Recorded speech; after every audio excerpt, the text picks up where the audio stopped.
নমস্কার বন্ধুরা, আশা করি সবাই ভালো আছেন।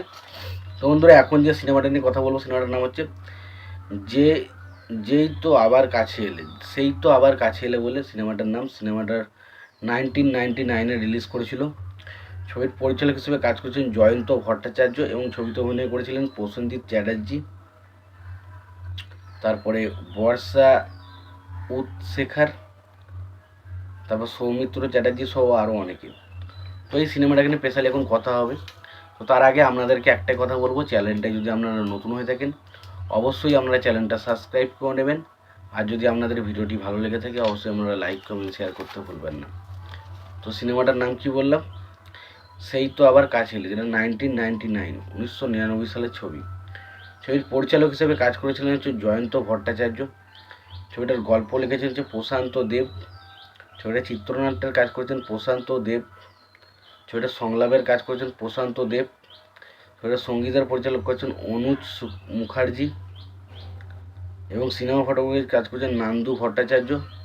ছবিতে অভিনয় করেছেন প্রসেনজিৎ চ্যাটার্জি, বর্ষা উৎশেখর, তারপর ধরুন সৌমিত্র চ্যাটার্জি, ভাস্কর ব্যানার্জি, অর্জুন চক্রবর্তী, তরুণ কুমার, সুভাষিস মুখার্জি, ভরত কোয়াল, সুব্রত চ্যাটার্জি সহ আরও অনেকে।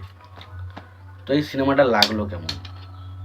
দেখুন, এই সিনেমাটা খুবই ভালো একটা সিনেমা। এখানে প্রসেনজিৎ এবং এখানে যে নায়িকাটার ক্যারেক্টার রয়েছে সেটা ডবল ক্যারেক্টার রয়েছে, এবং কীভাবে নায়িকার ক্যারেক্টারটা ডবল ক্যারেক্টারটা এখানে জায়গাটা দেখানো হচ্ছে, কীভাবে তার দুটো ক্যারেক্টার একে অপরের পাশাপাশি আসছে। তো সেটার জন্য তো আপনাকে সিনেমাটা দেখতে হবে। তো এখানে প্রসেনজিৎ বলি বা বর্ষার যে নায়িকাটা রয়েছে, বর্ষা বলে নাম, তো সে কিন্তু সে খুব ভালো কাজ করেছে। ছবির গানগুলো খুব ভালো ছিল, প্রত্যেকটা গান খুব ভালো। ছবিতে অ্যাকশন রয়েছে বেশ কিছু জায়গায়, সেগুলো খুবই ভালো। ছবির সিনেমা ফটোগ্রাফি বলি বা এর দিকে বলি, সেগুলো খুব ভালো। মোটামুটি গানগুলো ছবিতে বেশ ভালোভাবে ওয়ার্ক করে। ছবির ইমোশনাল পয়েন্ট, ছবির মধ্যে কিছু ইমোশনাল পয়েন্ট আছে, সেগুলো সত্যিই ভালো। এবং একটা জায়গা রয়েছে যেখানে প্রসেনজিৎ এবং ওই মেয়েটার মধ্যে যে একটা ছাড়াছাড়ি বিষয়, সেই জায়গায় যে একটা ভালোবাসার যে একটা কষ্ট, সেই জিনিসটা কিন্তু খুব ভালোভাবে ফুটিয়ে তোলা হয়েছে। তবে সিনেমার মধ্যে ভুল ত্রুটি অনেক রয়েছে, সেগুলো নিয়ে আর আলোচনা করছি না, তবে সেসব বলতে গেলে অনেক বড় হয়ে যায় ভিডিওটা। তারপরেও বলছি, সিনেমাটার গানগুলো যেহেতু ভালো লাগবে। সিনেমার গল্পটা খুব খারাপ যে সেরকম নয়, ঠিকঠাক একটা গল্প, সময় টাইম পাস করার জন্য আপনার একটা বেস্ট অপশান হতে পারে। এবার বাকি যেগুলো সাপোর্টিং কাস্টিং হিসাবে যারা কাজ করেছিল তারা যেহেতু ভালো অভিনেতা, তাই তারা ভালো কাজ করে এখান থেকে জায়গাটা বেরিয়ে গেছে। তো খুবই ভালো একটা ছবি হয়েছে।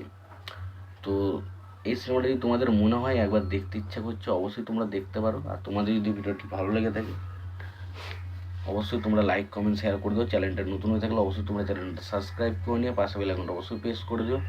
ভালো থেকো, সুস্থ থেকো, দেখা হচ্ছে পরে ভিডিওতে।